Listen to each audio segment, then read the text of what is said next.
Bonjour et bienvenue à votre émission d'actualité Qu'en pensez-vous? Une émission où on analyse, on décortique et on donne notre opinion sur l'actualité de la semaine.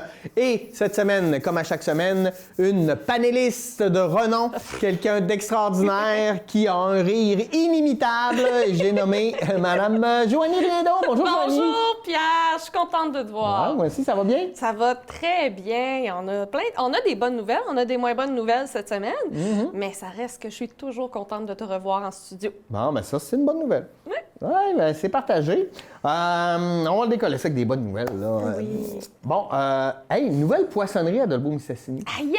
Une poissonnerie gaspésienne, parent propriétaire d'origine qui vient de la Gaspésie, Oui, je crois. dans le fond, c'est un homme gaspésien avec sa conjointe qui vient de Dolbeau-Mistassini OK. qui ont décidé d'ouvrir une poissonnerie à l'établissement de l'ancienne pizzeria Jukebox. Jukebox. Merci. L'ancien Jukebox. Je suis tellement contente. J'ai habité en Gaspésie et je m'ennuie des vraies poissonneries.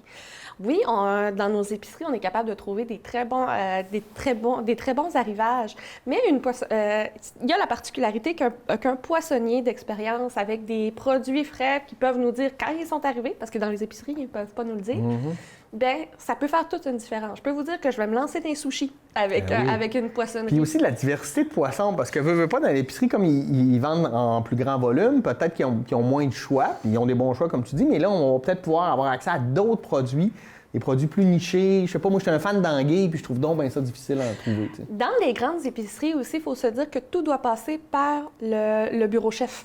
Donc, il y a des choses, parfois, je ne sais pas pour les poissons, mais il y en a beaucoup qui doivent passer à Montréal avant de s'en venir dans la région. Alors qu'une poissonnerie, ça va être direct. Ouais. Eux-mêmes vont avoir un lien avec leur fournisseur. Il n'y aura pas de transfert dans les grands centres. Donc, ça va être rapide, efficace. Bravo. J'ai juste hâte. Je suis une grande amatrice de poissons et de fruits de mer. J'ai hâte de pouvoir aller faire mon tour. Ouais, moi aussi, je trouve que c'est une excellente idée. Ça me manque. Je ne sais pas si dans l'histoire de la municipalité de Dolbeau-Mistassini, il y a déjà eu une poissonnerie. Je ne sais pas, mais moi, il y a une chose que j'espère. J'espère qu'ils vont importer de la Gaspésie, c'est les recettes, la morue salée, qui vont avoir déjà des saumures ou des mélanges, des recettes qui vont déjà être faites qu'on va pouvoir acheter. Ouais. Ah, la morue salée, c'est très bon. Ouais. Si vous n'y avez jamais goûté, ça va être l'occasion. Oui, puis en tout cas, il y a plein de poissons qu'on peut faire fumer. Moi, je sais que l'anguille fumée, c'est extraordinaire. En tout cas, il y a beaucoup de possibilités. J'espère que ça sera pas. Il va y avoir plein de produits de la Gaspésie. Oui, mais j'espère qu'il va y avoir plein de produits, une diversité, tu sais, les bigorneaux, un peu de tout, là. C'est le fun, c'est bon pour la santé en plus. Motoneige? Oui! Oui, tu voulais parler de motoneige, toi? Bien, la semaine de relâche, étant donné qu'on est quand même en zone orange, il y a eu une grande inquiétude en se demandant est-ce qu'on va avoir assez de monde pour faire vivre notre industrie touristique ou est-ce qu'on va avoir trop de monde qui arrive de la zone rouge puis qui se retrouve à pas avoir de service? Ça devient un peu dangereux. Ça devient dangereux. Eh bien, il semblerait que les résultats soient très intéressants. Les personnes en zone rouge respectent les conditions, côtoient nos relais de motoneige, côtoient nos services, puis ils participent beaucoup à nos sentiers de motoneige. Donc, c'est super intéressant de voir que la passerelle du 49e, notre réseau... Une de nos 7 merveilles du monde. Bien, quand même un projet qui date il n'y a pas si longtemps. Ça fait moins de 3 ans. Et dans leur plan, c'était cette année qu'ils devaient le lancer au grand public. Puis on voit que ça fonctionne, puis on n'est même pas dans le grand lancement. Bien, félicitations à tous les décideurs qui ont parti sur ce projet-là, parce que même en année de pandémie, parce que c'est la première fois que la motoneige va être en pandémie. L'année passée, la semaine de relâche, c'était avant le confinement. Bien, ça fonctionne. Les gens viennent, respectent les conditions. Ça fait rouler notre économie locale. C'est une super de bonne nouvelle. Oui, je pense que certaines modifications avec la pandémie qui vont devenir bénéfiques, je pense, à long terme. Puis il y a beaucoup de gens qui vont découvrir le territoire et notre territoire. Tu sais, il y a plein de gens qui disent « Ah, il faut que j'aille. » Combien de fois on entend « J'aimerais ça aller en région, voir le lac Saint-Jean, la Gaspésie, on en parle, bon, Charlevoix. » Mais c'est d'y aller, c'est de le faire. À la place, ils vont à Ogunquit, là. Bon, mais non, mais profitons-en de notre beau territoire. Il y a plein de choses à faire. Puis en plus, ici, on le met vraiment bien en valeur. Oui. Puis aussi, on parle vraiment des gens de l'extérieur qui viennent profiter des sentiers. Mais aussi, les gens dans la région qui ne souhaitent pas quitter la région font du staycation. Ils profitent, tu sais, ils profitent de nos atouts qu'on a déjà ici. Parce qu'on a toujours tendance à dire « je vais y aller demain, je vais y aller demain, je vais y aller demain ». Là, on a l'occasion, puis on a le bon prétexte pour profiter de ce qu'on a ici. Donc, c'est super intéressant. Vraiment, vraiment. Je veux t'entendre sur la politique d'accueil des nouveaux arrivants de la municipalité de Normandin, parce que je sais que c'est un dossier qui te touche énormément. Je veux t'entendre là-dessus, ton analyse. Est-ce qu'ils ont bien fait les choses? Moi, je suis contente que vous en ayez traité avec M. Richard Hébert, étant donné son passé politique. C'est très important d'en parler parce que je sais que Normandin n'est pas la seule ville, mais c'est la première à l'avoir annoncé. Donc, c'est vraiment une bonne chose. Puis, dans leur processus, c'est un processus où la Ville s'engage à faire des améliorations qui vont être bénéfiques à tout le monde, mais qui vont être attrayants pour les nouveaux arrivants. Donc, c'est pas une politique. Mais as-tu un exemple? C'est comme ça, c'est beau à dire, mais j'essaie de me mettre des images. Bien, il y a plusieurs éléments. On travaille sur plusieurs axes. Mais un axe qui est très marquant présentement, dans lequel on vit, on est dans la recherche de logement. Eh bien, présentement, dans une ville comme Normandin, même Dolbeau-Mistassini, il y a une pénurie de logements locatifs. Il y a beaucoup de maisons à vendre, mais il y a très peu de résidences à louer. Donc, la ville va travailler à inverser la tendance, à avoir plus de logements disponibles parce que les nouveaux arrivants ne vont pas acheter en arrivant.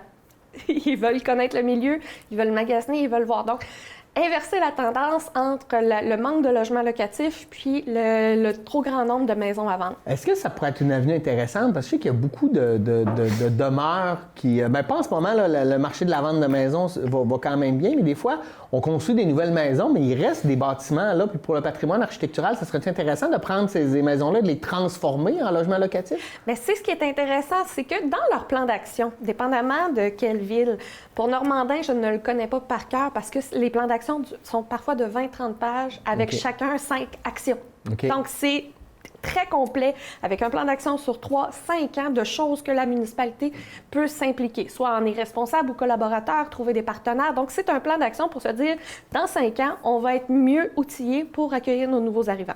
C'est ça l'objectif d'un plan d'action. Donc, il y a tellement de solutions possibles, il y a tellement d'avenues possibles que le comité, parce qu'un plan d'action vient souvent avec un comité, bien, le comité va pouvoir voir dans l'avenir qu'est-ce qui est le plus intéressant. Est-ce que c'est récupérer des vieux bâtiments patrimoniaux? Parce qu'un vieux bâtiment patrimonial vient avec des dépenses financières puis des obligations. Donc, pour garder l'architecture, il faut que tu fasses affaire avec tel type d'artisan et autres. Ou encore, est-ce que je sais que c'est un projet de certains organismes communautaires de donner des conférences sur la location avec option d'achat pour la maison. Donc, pour inverser la tendance, les propriétaires pourraient offrir la location de leur maison qui est depuis longtemps sur le marché de la vente. Puis, le locataire, s'il l'aime, s'il est prêt à acheter, bien, sa location vient l'équivalent d'une mise de fonds. Bien oui, c'est une bonne idée. Donc, puis il y a des bons comme des mauvais côtés, mais je sais que les organismes commencent à parler de ça parce que c'est souvent une alternative qui est très peu connue dans notre milieu puis qui peuvent être très intéressantes pour être gagnantes pour tout le monde. C'est ça qui est le fun là-dedans. Au lieu de construire un nouveau bâtiment puis d'avoir des bâtiments qui sont soit abandonnés, soit inhabités, qui peuvent être une tâche financière aussi pour les gens qui n'habitent plus dans cette maison-là parce que tu payes les taxes, tu payes tout, tu as des assurances, tu as tout ce qui vient avec. Comment accommoder tous les partis dans ce cas-là. Il y a aussi, par exemple, dans la programmation des loisirs. Dans la programmation des loisirs, par exemple, donner des cours de langue. Ça peut être une très bonne façon. Ou encore sensibiliser les commerçants locaux à offrir des produits plus internationaux. Bien, des produits, puis des fois, peut-être que les commerçants peuvent s'informer ou qu'il y ait un partage d'informations. Hein, si tu achètes tel produit que tu n'achetais pas avant, nous, on va l'acheter. Là. On va l'acheter dans ton magasin si tu veux en vendre. Donc, c'est le genre des actions, ça n'a pas besoin d'être des actions à des milliards ou des millions. Ça peut être des petites actions, mais qui vont faire un effet wow, un effet très fort dans la communauté. Puis, tu sais, un cours de langue, là, c'est pas engageant. C'est un avantage pour la personne qui le prend. Puis tu sais, les cours de langue, c'est aussi, il y a des apprentissages sur la culture. Et il y a ça, il y a plein de choses qui peuvent être faites qui sont super intéressantes. Par exemple, aussi, il y a un projet de parrainage où les familles qui vont être volontaires vont pouvoir être liées vous parrainez une famille de nouveaux arrivants, peu importe leur origine, qu'ils soient québécois, qu'ils soient canadiens, qu'ils viennent de l'international, va pouvoir se dire, ben oui, moi, ça me tente qu'on se dise une fois par mois, on fait une activité ensemble pour faire connaître le milieu. Donc, il y a beaucoup... c'est super intéressant de voir qu'on prend en considération cet aspect-là, qui est l'aspect humain. Mais le plan d'action aussi apporte autre chose. Apporte l'aspect politique et l'aspect social. Plus on a de résidents, plus on a de payeurs de taxes. Plus on a de payeurs de taxes, plus on a des services à même la municipalité. Donc, c'est une roue qui tourne. Plus on est en contact avec des personnes de d'autres nationalités, moins on en a peur, plus on est en confiance, plus on comprend les différences culturelles. Donc, ça fait diminuer le racisme. Ça fait diminuer le racisme, ça augmente l'intérêt, la curiosité des différentes cultures. Donc, c'est une roue qui tourne et c'est le fun de voir qu'une municipalité, une instance politique, prenne en charge selon son domaine d'expertise afin d'inverser une roue. C'est avantageux pour la ville autant que pour ses citoyens. Plus on a de payeurs de taxes, plus on a... c'est pas juste des payeurs de taxes, mais plus on a des citoyens. Plus on a des citoyens qui vont participer aux activités. Donc, plus les activités vont être remplies, vont avoir lieu. Plus on va avoir des gens qui vont payer des impôts. Plus on va avoir des personnes qui vont aller dans l'épicerie, dans l'épicerie du coin, dans la boutique du coin. Donc, c'est voir comment des villes qui prennent ce type de politique, qui prennent des actions concrètes, t'as pas besoin d'être des millions, mais qui font des actions concrètes pour que ça soit intéressant pour un nouvel arrivant, c'est très gagnant. Puis une autre action, quand je vous dis que ça coûte pas cher, c'est faire une pochette d'accueil. Les poubelles sont à telle date. Ah, mais... les poubelles sont à telle date. Les choses techniques, là, que des fois, on ne sait pas où qui appeler, quoi faire, comment ça fonctionne. C'est ça. Les numéros de téléphone de la ville, les numéros de téléphone des épiceries qui livrent, étant donné qu'il est recommandé de faire 14 jours de quarantaine quand tu arrives. La programmation des loisirs qui est en cours, c'est pas plus compliqué que ça, des fois aussi, là. Là, c'est toutes des affaires que la ville a déjà, en fait. Là, ils ont juste à mettre ça ensemble. À rassembler. Puis, tu sais, on ne demande pas de faire un gros party pour les nouveaux arrivants. Il y en a qui vont le faire, il y en a. Mais... On n'a pas le droit de faire des gros parties, Joanie. Le party visuel, j'ai pas dit en présentiel. J'ai pas dit en présentiel. Mais vous comprenez que le plan d'action, même s'il y a beaucoup d'actions, c'est pas toutes des actions qui coûtent de l'argent ou qui prennent beaucoup de temps. Mais c'est des choses qui vont faire la différence sur le sentiment d'intégration puis sur l'attraction des nouveaux arrivants. Super, super. Merci. Parler de Nancy Guillemette, notre députée qui a pris des engagements clairs au niveau des garderies d'Internet haute vitesse. Bon, c'est pas une critique, là, mais prendre des engagements sur les garderies et Internet haute vitesse, on l'a entendu une fois puis un autre. Là. Est-ce que ça va se réaliser? Ça, c'est la question. Là. Mais c'est correct que notre députée se mouille. Là. Elle, c'est son premier mandat. C'est parfait qu'elle se mouille, mais ces engagements-là, écoute, on nous a promis ça pendant à peu près 4 gouvernements libéraux. Là. Oui. Puis en plus, c'était à l'époque où on avait le premier ministre sur le territoire. On ne les a pas plus. Ouais. Donc ça, c'est assez important. Il faut le prendre en considération. Cependant, c'est bien beau avoir des engagements. C'est bien beau en avoir plusieurs. Mais, dans les deux cas, est-ce qu'on a assez de techniciens en garderie? Est-ce qu'on a assez de professionnels ici sur place pour répondre aux besoins? Il faudrait commencer par régler les conditions de travail des gens en garderie. Hein? C'est un problème qui est beaucoup plus complexe qu'il en a l'air. C'est pas dire « Ah, on ouvre 100 places de garderie ». Non. Est-ce que tu as les professionnels? Est-ce que tu as le réseau? Est-ce que tu as les moyens? Parce qu'on l'a vu, là, on l'a vu, ils avaient promis des places, ils n'ont pas été capables de les livrer, et souvent, c'est parce qu'il n'y avait pas de projet qui venait de la communauté pour des CPE. Là. Puis, même quand il y a des projets qui arrivent, est-ce que les ressources sont là? Par exemple, il y a eu un projet il y a quelques années, quand je commençais l'émission, d'une garderie 24 heures sur 24, qu'on appelle à horaire irrégulier. Donc, pour les médecins, les ambulanciers, c'est génial. Mais où est le staff? C'est ça. Où sont les ressources humaines? Déjà, ils ont une pénurie dans les CPE, dans les services de garde classiques. Qui va venir travailler de nuit? Non, c'est ça. C'est plus compliqué que ça en a l'air. C'est quand même des sujets qui sont ultra importants. Parce qu'on s'en est aperçu avec la pandémie, c'est la qualité de l'Internet est nécessaire au développement économique, puis à la bonne santé mentale de certaines personnes. Être capable de jouer, être capable de contacter les gens autour de nous, être capable de faire des transactions. L'Internet est rendu un service essentiel dans nos comportements. C'est encore du privé, mais ça reste dans nos comportements, dans notre fonctionnement social, un service essentiel. Donc, comme l'électricité, on devrait tous être capables d'avoir le minimum qu'on a de besoin. Et présentement, on est discriminé par le choix de la région où on a habité, par la ville où on a décidé d'habiter. C'est pas la même chose que l'électricité, je comprends, mais ça reste quand même une réalité avec laquelle on fait face. Si on veut habiter nos régions, il faut qu'on ait les outils pour habiter nos régions. Puis pour habiter nos régions, l'Internet est rendu un incontournable. C'est le problème, en fait, de la faible densité de population, des grands espaces, et puis qu'il reste que les fournisseurs d'Internet, c'est du privé, donc ça prend des incitatifs gouvernementaux. Puis j'ai l'impression qu'ils ont mis beaucoup d'argent, les gouvernements, depuis plusieurs années pour que ça arrive, mais que ça n'arrive pas. Je sais pas, il y a où le problème, là? Mais... Ce que j'ai vu, moi, à travers le Québec, je vais parler de ma ville natale. Il y a un programmeur de jeux vidéo autonome qui, lui, a fait un jeu vidéo à la tuque. Puis ça a fait des millions, OK? C'est un gars qui était dans son garage, puis il a fait un jeu, ça a fait des millions. Il a installé des serveurs, puis il n'y avait pas assez de réseau Internet de la ville au complet pour fournir son serveur, pour finir ses affaires. Bien, lui, il a accepté de payer l'installation d'une fibre optique complète pour se rendre jusqu'à la tuque. Puis il a dit, en installer une ou en installer deux, payez le fil, moi je paye l'installation. OK. Parce que c'est un privé qui a dit, tant qu'à payer l'installation...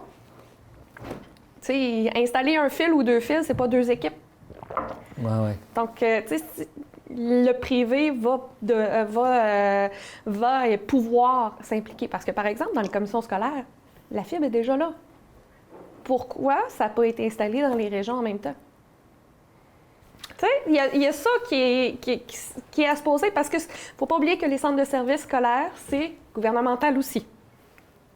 Donc, il faut prendre en considération, ce n'est pas des entreprises privées, c'est des organisations gouvernementales. Donc, c'est quand même des questions à se poser. Les installations ne sont pas optimales. Elles sont optimales pour des organismes, pour des organisations gouvernementales. Mais ça veut dire que c'est possible de les installer. Ça veut dire qu'il y a des structures qui ont été possibles, ça s'est fait. Pourquoi c'est plus compliqué de le faire à l'échelle de la population générale? C'est une question qu'il faut quand même se poser. Oui, c'est une belle analyse.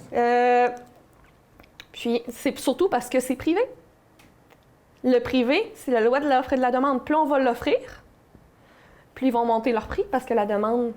plus on va le demander, ils n'ont pas plus d'offres. Il faut qu'ils augmentent. Donc, ils vont augmenter leur prix pour être rentable afin de l'installer.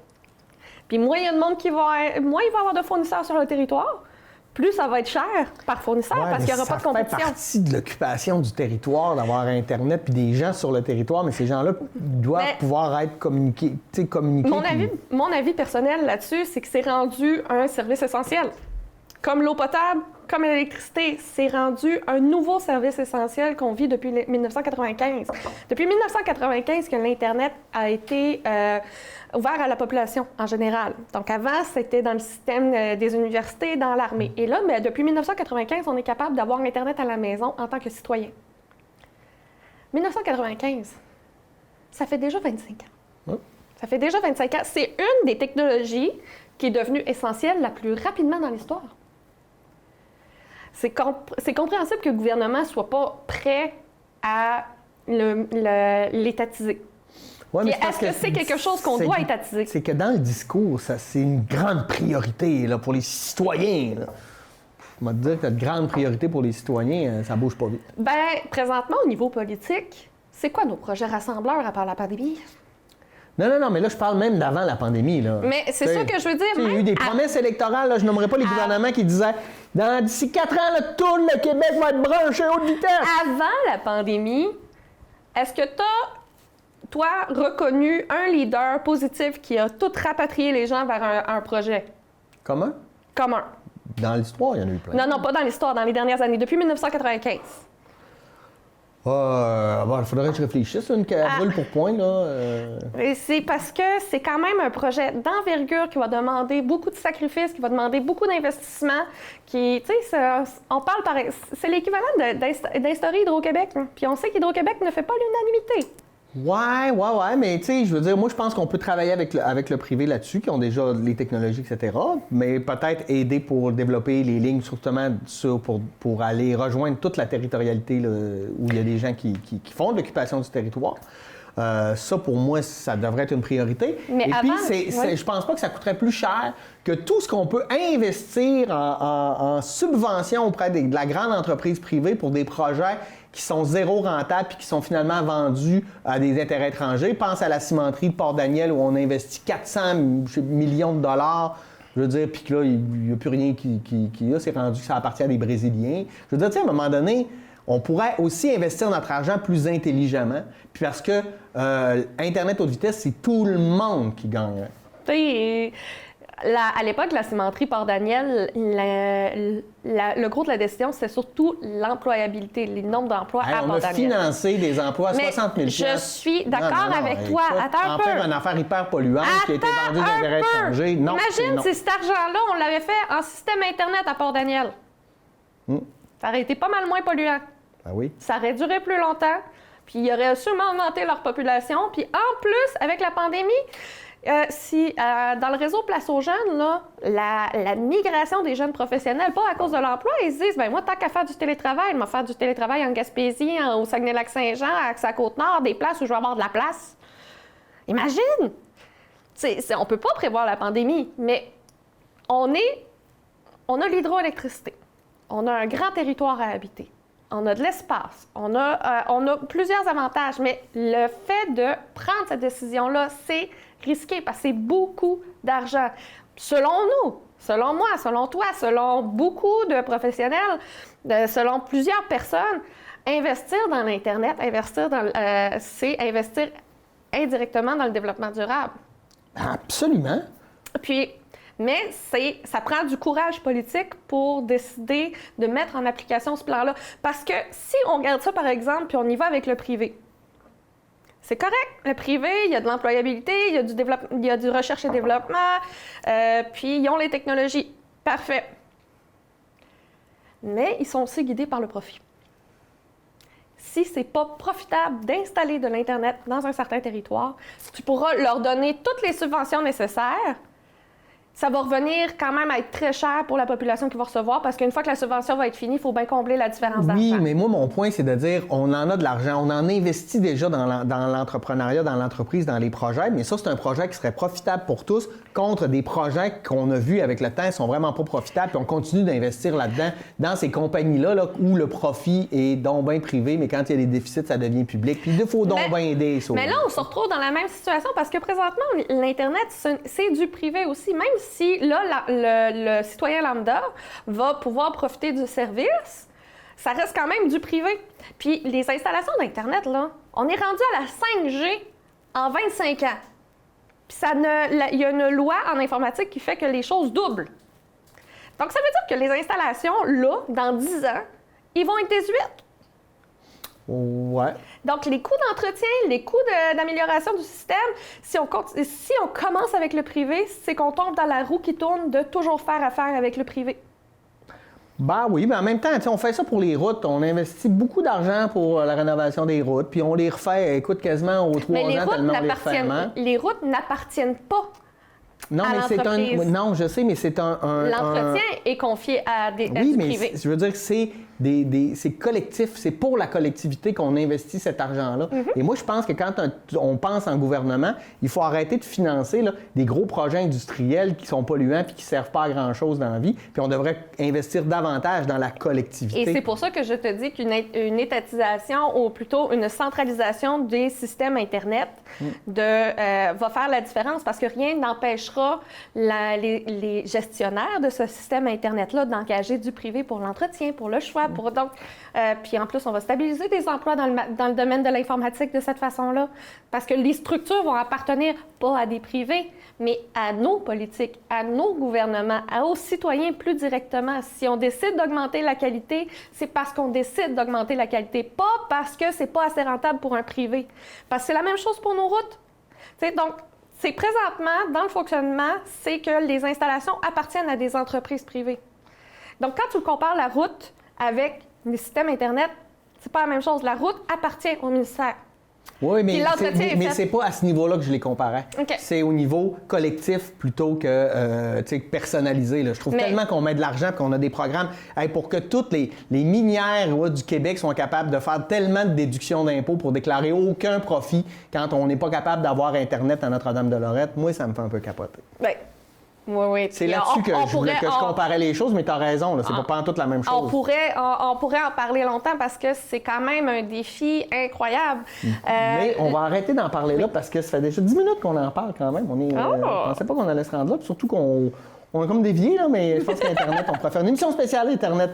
Je veux, avant d'aller à la pause, je veux absolument parler déclaration de revenus unique. Oui. Parce que, on sait que ça nous touche particulièrement ici. Il y a eu une proposition du Bloc québécois qui est une déclaration de revenus unique qui, historiquement, est appuyée par et les conservateurs qui sont en faveur de ça et les néo-démocrates qui sont en faveur de ça.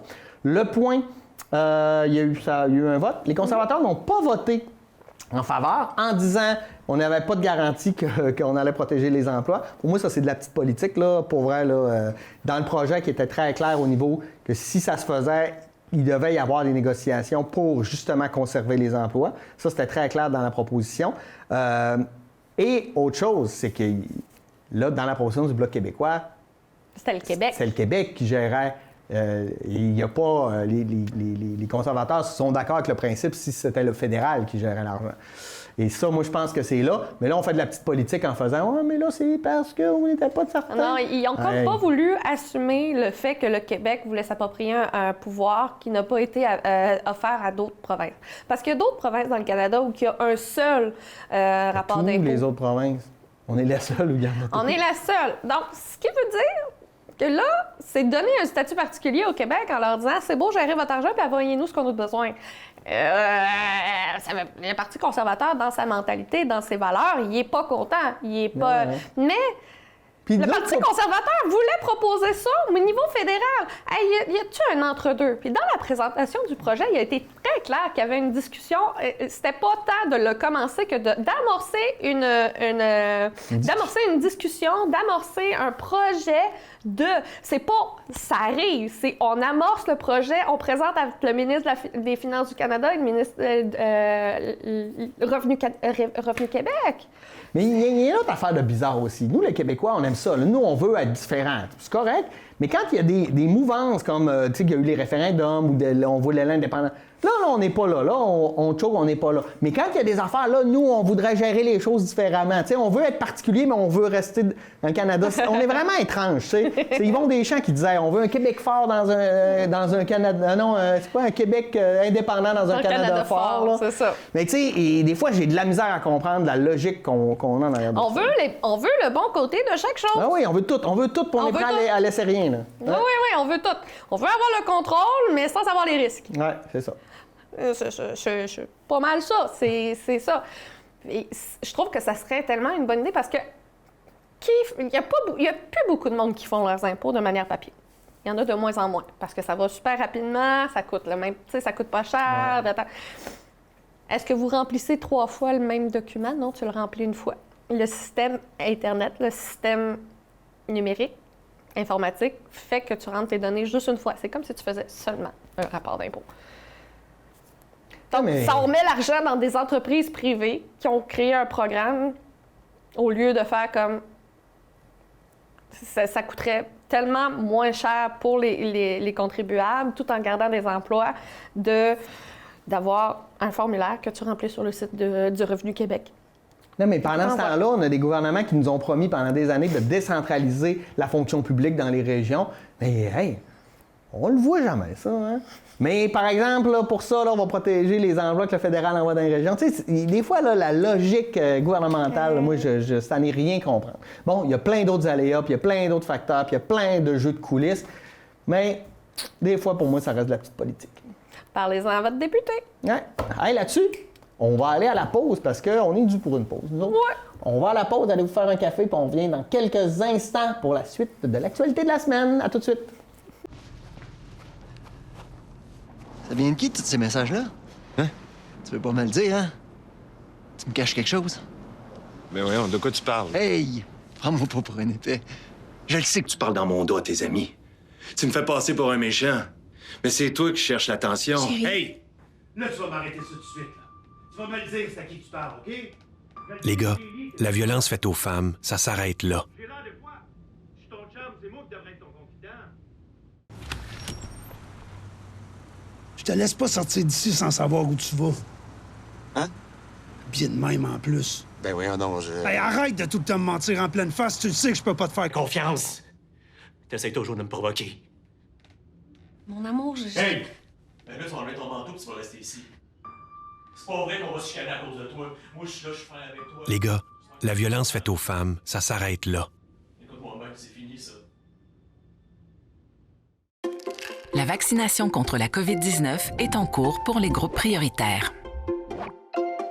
Suivez la séquence de vaccination prévue dans votre région et prenez votre rendez-vous en ligne en vous rendant sur québec.ca/vaccin COVID. Après avoir reçu le vaccin, vous devez continuer de bien vous protéger en respectant les consignes sanitaires de base. C'est important. Le vaccin, un moyen sûr de nous protéger. Les organismes Famille et la MRC de Maria-Chapdelaine, en partenariat avec les chambres de commerce de Dolbeau-Mistassini et Normandin, sont fiers de lancer la campagne Certifié Famille. Un sondage réalisé à l'hiver 2019 auprès des familles du territoire a permis de démontrer que l'élément essentiel pris en compte par les familles lorsqu'elles fréquentent les différents commerces est l'accueil chaleureux qui leur est réservé lors de leur visite. Un accueil chaleureux, c'est avant tout de s'assurer que tous les employés abordent les familles avec une attitude bienveillante. C'est aussi faire de petits gestes aussi simples que de donner accès aux toilettes sans obligation d'achat, autoriser l'utilisation du micro-ondes pour faire chauffer un biberon, permettre à une maman de s'asseoir dans un endroit calme pour allaiter, dégager les allées afin qu'une poussette puisse y circuler aisément. Les commerçants ou les responsables d'une organisation qui souhaite attirer et fidéliser une clientèle famille peuvent demander gratuitement la certification. Une vignette autostatique est visible chez les établissements qui se qualifient aux modalités suivantes. Une attitude positive et accueillante des employés envers les familles et les tout-petits et la poursuite des efforts pour améliorer l'accessibilité des familles. Vous souhaitez être certifié famille? Contactez-nous au 88 276 66 77. Surveillez les entreprises certifiées famille ou retrouvez-les sur les médias sociaux à l'aide du mot-clic Certifié Famille MC.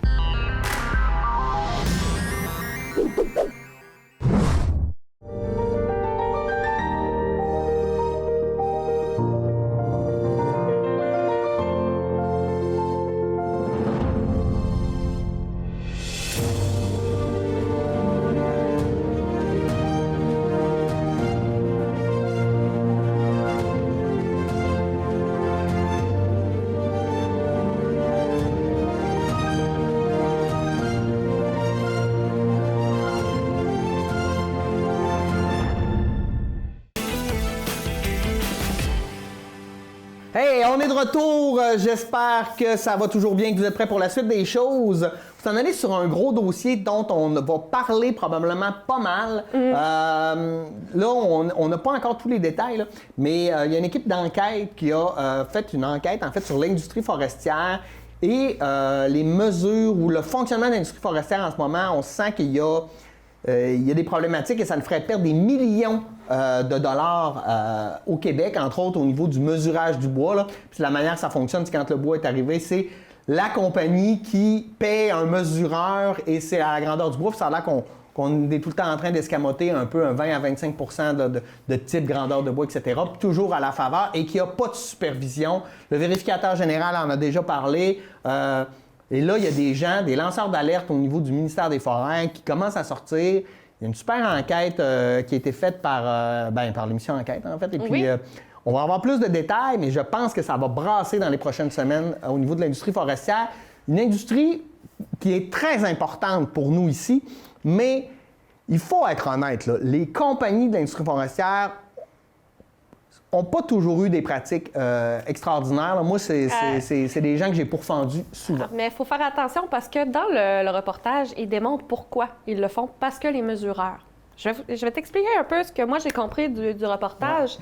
Présentement, les mesureurs de bois qui doivent donner un rapport auprès du gouvernement du Québec parce qu'il y a des redevances sur chaque mètre cube de bois qui est remis dans les entreprises. Bien, les mesureurs de bois sont engagés par les entreprises afin de mesurer ce qu'il y a dans les camions. Le bois au Québec peut être de 50 sous le mètre cube à 50 $ le mètre cube. Ça dépend de la qualité, ça dépend du tronc, ça dépend de comment il a été fait, ça dépend de beaucoup de choses. Mais le mesureur, étant donné qu'il est payé par une entreprise, l'entreprise fait de la pression alors qu'ils ont une responsabilité légale auprès du gouvernement. Donc, c'est là qu'ils disent « Ah, finalement, c'est pas la qualité, c'est finalement... » Et là, ils diminuent la valeur du bois qui a été pris ou diminuent la quantité de bois qui a été pris. Ce qui veut dire que les chiffres qu'on a au gouvernement du Québec sur la quantité de bois qu'on recueille à chaque année est beaucoup plus petite que ce qu'on recueille déjà en premier. Puis on ne fait pas de supervision. Mais pourquoi? Il n'y a pas de supervision de la part des mesureurs. Alors que c'est très important. Gouvernemental, là, on devrait le faire. Bien, c'est gouvernemental, mais présentement, c'est pas le gouvernement qui paye. Non. C'est les entreprises. Non, mais les vérificateurs, là. Dans tous les maudits programmes qu'on met, là, on met tout le temps des gens pour valider, pour vérifier, mais ils sont genre 2 pour la grandeur du Québec. Puis le ministère de la Forêt, on ne se le cachera pas, il est du côté des entreprises d'exploitation. Et c'est là que les entreprises forestières, nos forestiers, ceux qui sont dans le bois, qui vont de plus en plus loin, bien, eux autres, ils sont payés à la valeur du bois qui sortent. Ouais. Donc, eux autres, là, les mesureurs qui dévaluent leur travail, là, ils sont obligés d'aller plus loin. Leur machinerie leur coûterait plus cher. Donc, imagine nos entreprises forestières, à quel point ils pourraient être beaucoup plus rentables, ils pourraient beaucoup plus avoir des équipements, ils pourraient beaucoup plus faire de sélection. Puis, tu sais, leur travail aurait la vraie valeur. Donc, tu sais, ils sont pris entre les deux. C'est eux autres qui se font manger à laine sur le dos pour le travail qu'ils font en forêt parce que les mesureurs dévaluent. C'est moi puis toi aussi là, qui ont les redevances là, que l'industrie est obligée de payer, qui ne payent pas là-dessus. Là. C'est des millions pour le système de santé, d'éducation, etc., etc. Et l'Internet aussi. Si, par exemple, on dit 1 million de mètres cubes de bois est sorti cette année, 1 million à 50 cents puis 1 million à 50 $, c'est pas la même valeur. C'est pas la même valeur du tout. C'est pas la même valeur du tout. Donc, combien de moyens le gouvernement du Québec a perdu en dévaluation de la part des mesureurs? Puis, c'est pas parce que c'est des personnes qui veulent... Des erreurs, ça arrive. Des erreurs, ça arrive. Des erreurs de mesurage, ça arrive à tout le monde. Mais là, c'est pas des erreurs. C'est des pratiques de dévalorisation de la quantité de bois ou de la qualité du bois. Parce que, tu sais, il y a le bois de chauffage, il y a le bois pour les papeteries, il y a le bois pour il y a le bois pour il y a les bois de travail, il y a les bois d'œuvre. Donc, il y a les bois d'artisans, parce que les grosses, tu sais, les plus chers à 50 $, c'est les belles grosses tranches d'arbres solides. Donc, tu sais, il y a tellement de types de bois que, tu sais, les mesureurs, c'est une profession. C'est une profession, il y a une expertise. Mais présentement, le fait que ce soit les entreprises qui les payent, ça fait un conflit d'intérêts majeur. Oui, bien oui. C'est un conflit d'intérêts. C'est que, tu sais, quand tu te sens pas surveillé, quand tu es un enfant, tu sais que tes parents ne te surveillent pas, là, mais c'est là que tu fais des mauvais coups. T'sais. Mais quand les entreprises sentent que le gouvernement là, leur met des règles, mais qu'ils ne les font pas appliquer, là. C'est beaucoup plus les entreprises parce que les mesureurs de bois sont pas là, tu sais, ils gagnent pas plus d'argent s'ils diminuent la valeur du bois. Donc, c'est pas ça. C'est pas les mesureurs, c'est vraiment plus la structure qui fait qu'eux autres, ils peuvent perdre leur job s'ils mettent pas un avantage à leur entreprise. Oui, mais quand tu écoutes bien le documentaire, là, ça va plus loin que ça. Là. Les entreprises forestières mettent de la pression sur le gouvernement. Des fois, il y a des recommandations qui sont étouffées par les fonctionnaires justement pour pas nuire à l'industrie forestière. Mais à un moment donné, ils doivent avoir leur juste part. Déjà qu'on les a tout donné à l'industrie forestière. Là. Puis encore là, quand ils font des déficits, ils pleurent, on n'a plus d'argent, mais en même temps, quand ils ont fait des profits monstres, là, est-ce qu'ils ont réinvesti dans leurs infrastructures? Pas tant que ça. Là. Rappelez-vous ce qui se passait dans les années 80. Là, les actionnaires mettaient de l'argent dans leur poche, puis après ça, on pleurait pour que le gouvernement investisse pour mettre les usines à niveau. Encore moins loin que ça. Le nombre d'usines qui ont fermé pendant la pandémie en disant qu'il n'y a pas assez de jobs, mais que le bois rentrait, puis les cours de nos entreprises forestières s'accumulent. Le prix des matériaux de bois au Canada, on a passé du 4 par 8 de 16$ à 99$ pour un 4 par 8. Un 4 par 8! C'est quand même 7 fois le prix. Non. En moins d'un an. Ah ouais. 7 fois le prix en moins d'un an. Dites-vous que là-dedans, là, du 4 par 8, là, c'est pas le bois à 50$. C'est pas le bois à 50$. Là. Ça joue sur tellement d'aspects notre industrie forestière parce que c'est quand même une ressource première. C'est une ressource première qu'on n'a pas à l'infini, mais qu'on a la chance d'avoir une belle qualité. Et le fait qu'on a un grand territoire fait qu'on a quand même beaucoup de sortes, on a beaucoup de qualités, puis on en a beaucoup. Mais il faut habiter ce territoire-là pour que ça coûte moins cher aux forestiers, parce que plus ils vont loin, plus ça coûte cher, plus ça vaut cher. Donc, tu sais, Notre-Dame-de-Lorette n'existe pas pour rien. C'est parce qu'il y a de l'exploitation forestière autour. Et Dolbeau-Mistassini, ça a été ça aussi. Dans l'histoire du Québec, l'entreprise forestière, c'était la deuxième après l'entreprise des fourrures. Une fois qu'il n'y avait plus rien pour les fourrures, ils ont commencé les forêts. C'est quand même ça. Donc, c'est quand même un pilier de notre fonctionnement économique. Mais que le pilier ne soit plus une colonne de profit. Je prends la ressource, les professionnels qui prennent la ressource dans la forêt, mais le profit de la transformation arrive à l'entreprise. Là, moi, j'ai un problème. Tu sais, on parle d'acheter du café équitable. C'est quand qu'on va acheter du bois équitable? Hein? Quelle bonne idée. C'est quand qu'on va acheter... Tu sais, le fait que les mesureurs soient au niveau des entreprises, c'est qu'il n'y a aucune vérification, il n'y a pas de deuxième vérification. Il peut en avoir une fois de temps en temps, mais il manque de vérificateurs. Mais c'est surtout qu'il n'y a pas le pouvoir. Au niveau politique, là, il y a des décisions qui sont prises, comme tu as décrit tout à l'heure. Puis l'idée que l'équipe d'enquête a donnée, puis que les professionnels dans l'équipe d'enquête ont donnée, je la trouve très pertinente, qui est de rendre ça provincial. J'ai vraiment hâte que nos gouvernements arrêtent d'être à genoux devant la grande entreprise qui est transnationale. Mais combien de mètres cubes il peut avoir dans un planétaire qui traverse Dolbeau pour se rendre à l'œil? Tu sais, moi, je serais curieuse, là. Si j'y vais à l'œil, on a 3 mètres par minimum 3 mètres de haut, par peut-être 20 mètres de profond. Là, tu me perds parce que ça fait longtemps que j'ai pas ma calculatrice scientifique pour calculer le cosinus de tout ça. Ça donne 180 mètres cubes, un planétaire. 180 mètres cubes, un planétaire. Parfait. 180 par 50 cents. Ça donne 90 $. Pour un planétaire. Pour le gros camion qui part de la baie James. C'est sûr que c'est pas 50 $, mais faisons le chiffre au cas où. 50 $, 180. Ça donne quand même 9500, c'est ça? 9500 $. Pensez-vous vraiment, et là j'exagère, là, c'est pas à ce point-là, mais pensez-vous vraiment que le gars du planétaire va faire l'aller-retour à Dolbeau pour 90$? Non. Il va plus le faire pour 9500, puis les entreprises vont payer pour quelque chose qui vaut 9500, mais ils vont pas payer la valeur de 9500 de ce qu'il y a dedans. Profite de ton crinquage pour changer de sujet, parce qu'on aura plus de détails, on va voir comment ça va évoluer, mais moi je pense que ça va brasser dans les prochaines semaines, et avec raison, là, c'est peut-être le temps qu'on s'ouvre les yeux, surtout dans des secteurs comme ici, qu'on est très dépendant de l'industrie forestière, là, peut-être qu'on pourrait faire les choses différemment et surtout de meilleure manière pour les gens qui travaillent dans le coin ici. On va parler d'un sujet, puis là tu étais déjà crinqué, puis je pense que tu vas exploser. Je veux qu'on parle... Écoute, pandémie et féminicide. Donc, on a eu 5 féminicides en un mois au Québec. On arrive, là, la semaine prochaine, c'est la Journée mondiale de la femme. Quand ça va arriver, hein, des hommes violents, anciens conjoints, on a vu encore, c'était quoi, à coup de hache, il a tué son ex puis sa mère, puis sa belle-mère. L'ancienne belle-mère. Ça fait comme... Mon Dieu, à coup de hache, on en est où, là? Est-ce que c'est l'effet de la pandémie qui exacerbe toutes ces tensions-là? Quand est-ce que les hommes vont comprendre là, que la violence, ça règle rien, là? Je sais pas. C'est-tu je sais pas. J'ai bien de la misère à expliquer tout ça. On a une chance au niveau régional et au niveau local d'avoir un organisme qui est dédié à l'aide aux hommes violents. Mm-hmm. De l'aide aux hommes qui ont vécu de la masculinité toxique. On a de la chance. On a de la chance de l'avoir. Ça veut pas dire qu'il est utilisé.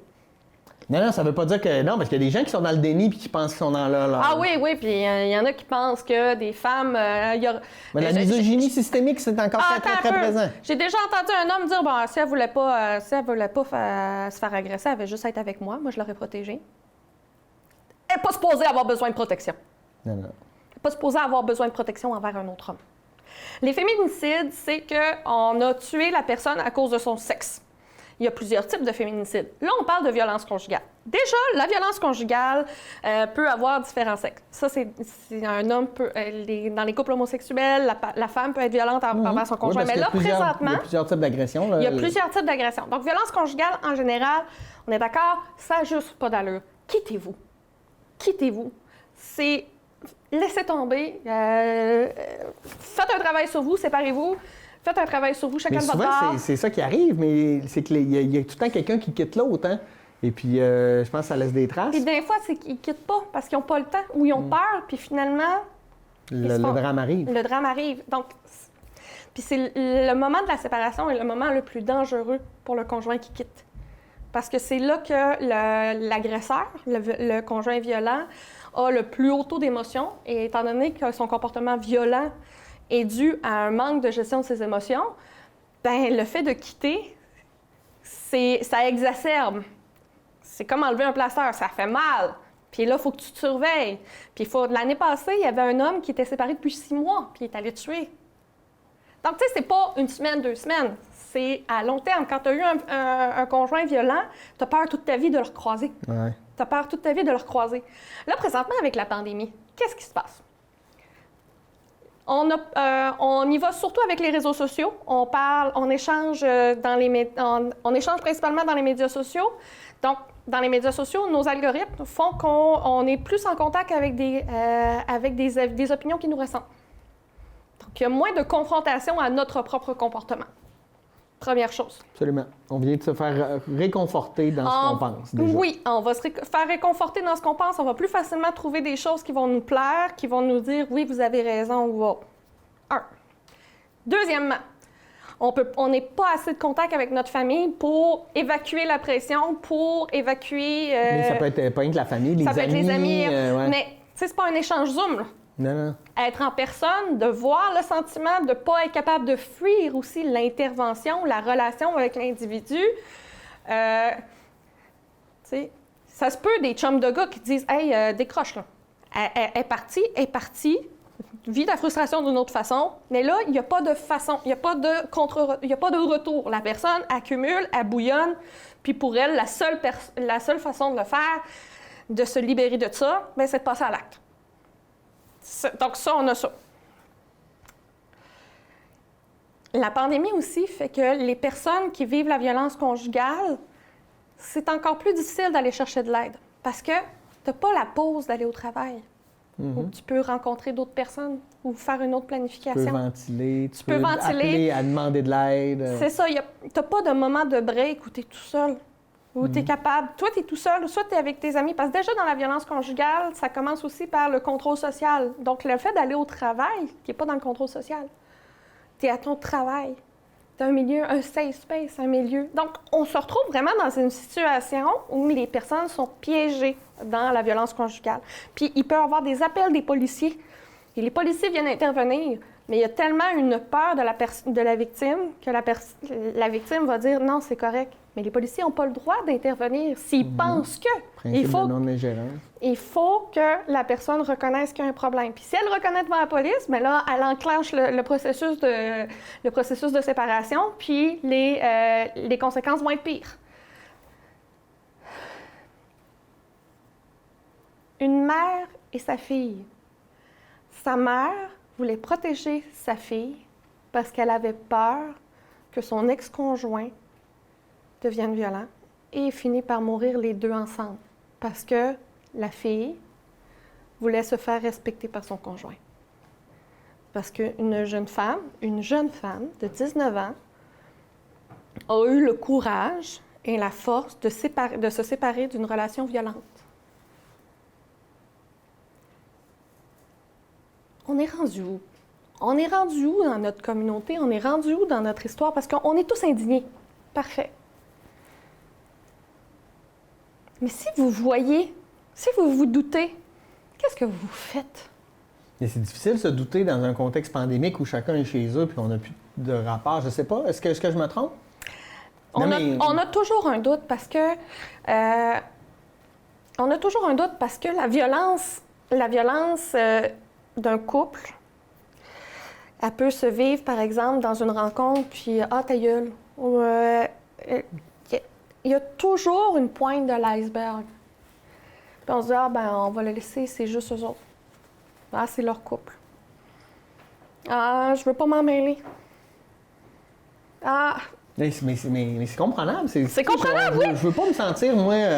qu'on me reproche ça, là. Je veux qu'on se mêle de mes affaires. J'ai pas le goût de me mêler des affaires des autres. Non, mais... Non, mais je dis pas que c'est correct, je dis que c'est naturel, là. Oui, mais c'est pour ça que je me pose la question. C'est pas de trouver un coupable et de dire la société est coupable. Non. Mais se poser la question de dire, moi, en tant que personne, membre de la société, qu'est-ce que je fais face à ça? Est-ce que j'encourage la masculinité toxique avec mon enfant en disant, un homme, ça pleure pas? Est-ce que j'encourage ma fille à accepter les agressions en disant « Ah, si tu tires les cheveux, ben, c'est parce qu'il te trouve cute. » J'avais jamais entendu celle-là. Ah, ben non, c'est ça. S'il t'agace, ben c'est parce qu'il c'est parce qu'il s'intéresse à toi. Il y a plein de façons, là. Tu sais, quand les petits enfants, il est tannant avec toi, c'est parce qu'il t'intéresse. Ça veut dire... à la petite fille, bon, ben si tu fais mal, si t'es pas à l'aise, ben c'est parce qu'il est intéressé par toi. Hey, super de beaux comportements à apprendre pour protéger la petite fille. Mm-hmm. Apprendre à tolérer ça. Sous prétexte qu'il y a peut-être de l'intérêt. Non, tu devrais apprendre au petit gars autant qu'à la petite fille. Dans ce cas-là, tu sais, c'est pas comme ça que tu démontres ton intérêt. Ouais, mais des fois, les enfants... en tout cas... Je veux pas embarquer dans... Non, mais je veux... C'est plus complexe que ça. Mais présentement, la violence conjugale est exacerbée par le fait qu'on est dans des bulles où qu'on n'a pas de moyens de ventiler, que présentement, en plus, notre système de santé est débordé, autant au niveau psychologique, autant au niveau de santé physique. C'est pas une priorité. Dans le fond, oui, c'est une priorité, mais je veux dire... on n'a pas les moyens de mettre les ressources en place pour améliorer la situation. Et je suis dévastée à chaque fois que j'en apprends. Je me dis, on a de la chance, nous, dans notre région, d'avoir le Centre Optimum. On a la chance. Absolument. On a la chance aussi que le Centre Optimum ait des appartements pour les hommes qui viennent de se séparer. Puis en même temps, ben il y a des hommes qui n'iront jamais demander de l'aide, puis c'est ça qui est triste. Hein? Oui, mais des centres pour les femmes, ils fonctionnent encore, puis vous ne connaîtrez jamais leur adresse par Internet. Lorsque vous appelez pour un centre d'aide à la femme, vous pouvez appeler la police pour qu'ils viennent vous chercher et ils vont aller vous porter parce qu'eux connaissent l'adresse.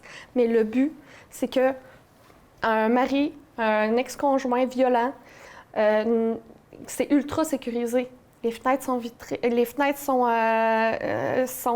fermées. Tout est barré, la porte est barrée, ça vérifie par caméra. C'est ultra sécuritaire avec des intervenantes sur place, puis les enfants peuvent venir. Ouais. Et moi, un message que j'aimerais passer aux hommes, là, en fait, c'est que, tu sais, des fois, tu te dis, pourquoi c'est pas pour moi ces services-là? Hey, essayez donc. Si vous essayez pas, là, vous réglerez rien. Mais en essayant, parce que vous connaissez des hommes qui ont utilisé ces services-là, qui s'en sont plaints ou qui font « ça marche pas ». Non, hein? Pourquoi? Peut-être parce que ça marche. Essayez-le. Essayez-le si vous sentez que vous pouvez déborder ou éclater à un moment donné. Le pire qui peut arriver, c'est que vous disent « c'est correct, tant mieux, ça va bien, puis vous pouvez y aller ». Le pire qui peut arriver, c'est qu'ils vous disent « vous êtes correct, c'est correct, vous êtes légitime, ça va bien ». le mieux qui peut arriver, c'est que vous soyez accompagné par des professionnels tout en ayant le respect, puis que vous puissiez évoluer tout en vous faisant respecter en tant qu'homme, en tant que personne. Ce n'est que les deux.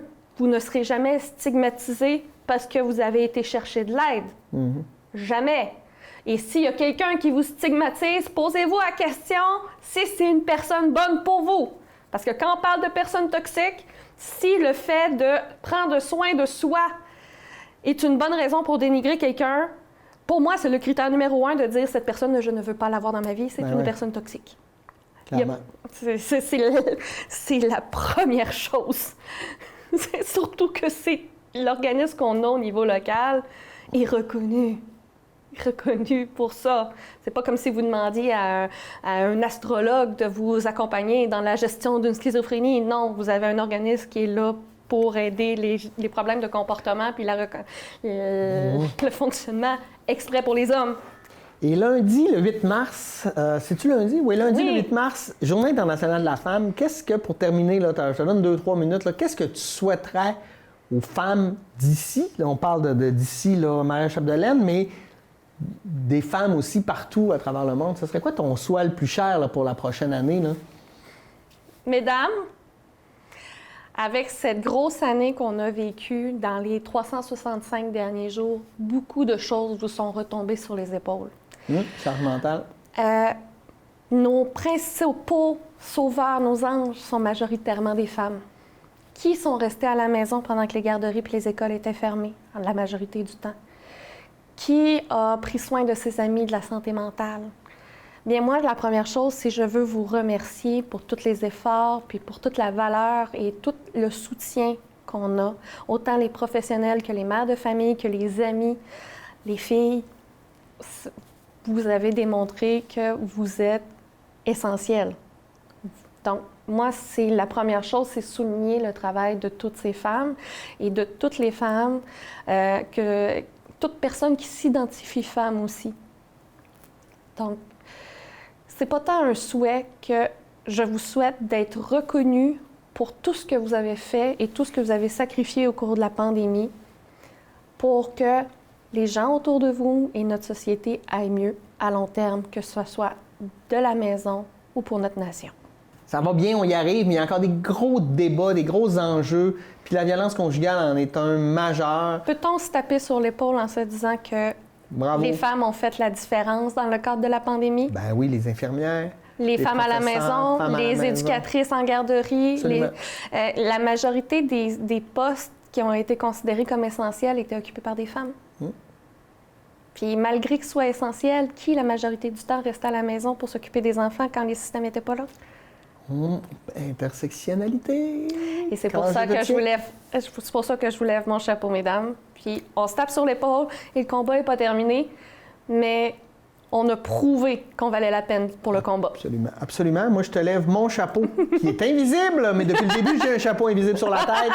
Merci infiniment. J'en ai rien d'autre de ta participation et de ta sagesse, de ta luminosité et de tes prises de position certaines.